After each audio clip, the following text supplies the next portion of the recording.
Welcome back in second video of XAMPP by the park programmer. और इससे पहले first video में हमने क्या देखा कि इंट्रोडक्शन देखा कि XAMPP है क्या, कैसे इसको इंस्टॉल करना है, डाउनलोड करना है और उसका बेसिक इंट्रोडक्शन देखा। इस वीडियो में हम कुछ चीज़ें डिस्कस करेंगे जो PHP माई एडमिन में हमारे सामने जैसे ओपन करते हैं आती हैं। सबसे पहले यहाँ पे अगर आप साइड बार में देखें लेफ़्ट में, तो यहाँ पे हमारे कुछ डेटाबेसेस हैं जो हमने ऑलरेडी क्रिएट किए होते हैं। अगर आपने नहीं किए हुए तो इंफॉर्मेशन स्कीमा और ये कुछ चीज़ें हैं, टेस्ट वगैरह, ये आपको अवेलेबल होंगे जो कि पहले से क्रिएट किए गए तो यूज़ करना है, ठीक है। उसके बाद अगर हम यहाँ देखें ऊपर स्टार्ट में, तो यहाँ पे कुछ डेटाबेसेस का है। यहाँ पे अगर हम देखें तो ये हमारे जितने भी अवेलेबल डेटाबेसेस हैं वो शो करें, ठीक है। उनकी कोलेजन वगैरह इसमें अभी हम नहीं जा रहे, बाद में देखेंगे। ये SQL है, SQL क्यूरीज़ वगैरह आप इस पर चेक कर सकते हैं, यहाँ पे रन करके डिफरेंट रिजल्ट्स गेट कर सकते हैं। ये स्टेटस है आपका, ठीक है, ये स्टेटस आ जाएगा यहाँ पे सब। और इसके बाद यूज़र अकाउंट्स, जो आपके अकाउंट्स हैं, जो यूज़र नेम है, पासवर्ड है, ये लोकल होस्ट, ये डिफरेंट आपके जो अकाउंट्स हैं वो आ जाएंगे। यहाँ पे उनकी प्रिविलेजेस हैं। प्रिविलेजेस बेसिकली क्या है कि आपकी जो वो परमिशंस हैं जो आप एक अकाउंट पे अप्लाई करते हो कि ठीक है कितनी एक्सेस देनी है और सब।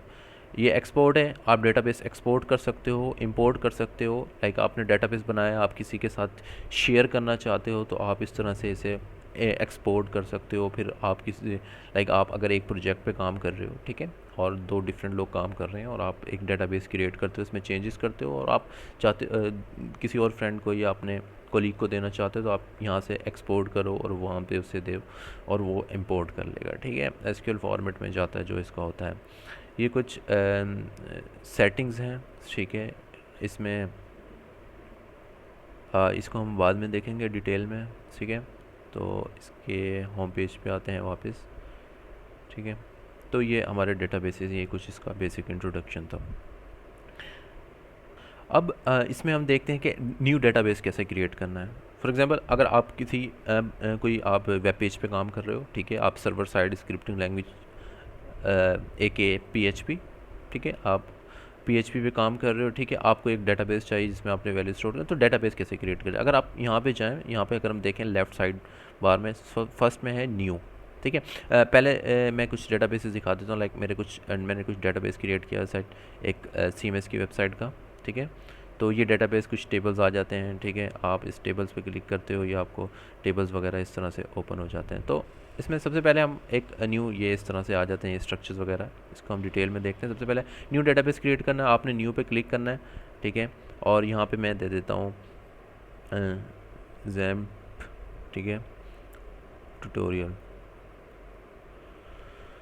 ठीक है। ये डेटाबेस कोलेजन बेसिकली क्या है कि वो जो लैंग्वेजेस होती हैं जो आप सपोर्ट करना चाह रहे हो, डिफरेंट इसकी कोलेशंस हैं, ठीक है, तो वो आप सेट कर सकते हो। बेसिकली जो किया जा सकता है आस्क की जनरल CI किया जाता है, ठीक है, स्टैंडर्ड है, और आप डेटाबेस क्रिएट करते हैं, ठीक है। डेटाबेस क्रिएट करिए, वो क्या डेटाबेस क्रिएट करते हैं आपको सबसे पहले कि इसमें टेबल का नेम और कितनी रॉ आप ऐड करना चाहते हैं, ठीक है। तो इसमें मैं क्या देता हूँ, लेट से मैं 2 रॉ ऐड करना चाहता हूँ, ठीक है। तो इसको मैं नेम दे देता हूँ कस्टमर, ठीक है। एक कस्टमर के नाम से मैंने टेबल क्रिएट किया, ठीक है। आपने गो पे क्लिक करना है यहाँ पे, जैसे ही आपने इसके फिल करेंगे और यहाँ पे हमारा एक स्ट्रक्चर आ जाएगा। स्ट्रक्चर में क्या, अब मैंने जैसे कि स्टार्ट में कहा था कि मैं ये नहीं बताऊंगा कि इसमें एट्रीब्यूट कॉलम क्या होते हैं, वो आप मैं ज़्यूम करता हूँ कि आपको पता है SQL के लैंग्वेज का और हर चीज़ का। इसमें सबसे पहले है, अब देखते हैं इसमें हमारे स्ट्रक्चर हमने फिल आउट क्या करना है, नेम, ये है हमारे कॉलम नेम्स, ठीक है।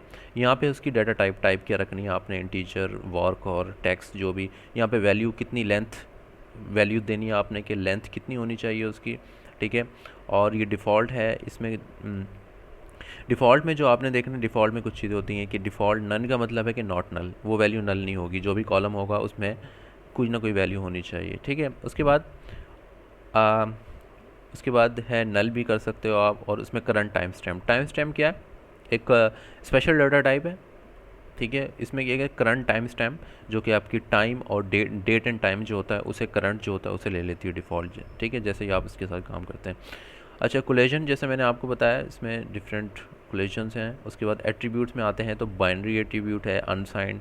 अनसाइंड का मतलब है कि नल नहीं हो सॉरी माय बैड, अनसाइंड मतलब कि ज़ीरो नहीं हो सकती वैल्यू, अनसाइंड ज़ीरो फिल के ज़ीरो भी हो सकती है। और उसके बाद जो चौथा एट्रीब्यूट है इसमें आप देखें ऑन अपडेट कर, जैसे ही अपडेट हो हमारा ये रिकॉर्ड या जो भी कॉलम है इस टेबल के अंदर, ऑन अपडेट पे करंट टाइम स्टेप आ जाए, ठीक है।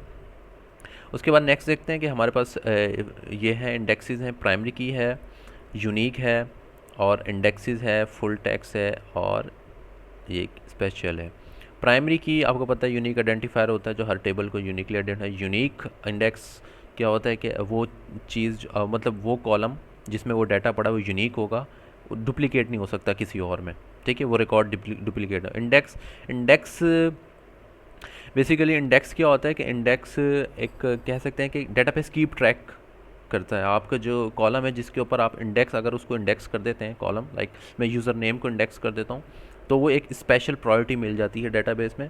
और जब भी आप उस पर क्यूरीज अप्लाई करते हो या उस पर, ठीक है, क्यूरीज ही अप्लाई करते हैं ना मोस्टली, क्या करते हैं कि डेटाबेस से टेबल से क्या करते हैं रिकॉर्ड फैच करते हैं, लाइक उसको रिट्रीव करवाते हैं, रिट्रीव करते हैं, उसमें इंसर्ट करते हैं, डिलीट करते हैं, तो ये हम क्यूरीज ही लगाते हैं, ठीक है। तो इसमें इंडेक्स अगर कर देंगे हम उस कॉलम को तो उससे स्पीड फास्ट हो जाएगी। तो हम मोस्टली हम उन कॉलम्स को इंडेक्स करते हैं, ठीक है, उन कॉलम्स को इंडेक्स करते हैं जिन पे हमने क्यूरीज लगानी होती है, जो कि हमारे एग्जीक्यूशन जिनको हम एग्जीक्यूट करते हैं कॉलम को, ताकि हमारा जो रिस्पांस टाइम है, जो कि रन टाइम है, वो फास्ट हो जाए। तो इंडेक्स इसलिए यूज़ करते हैं।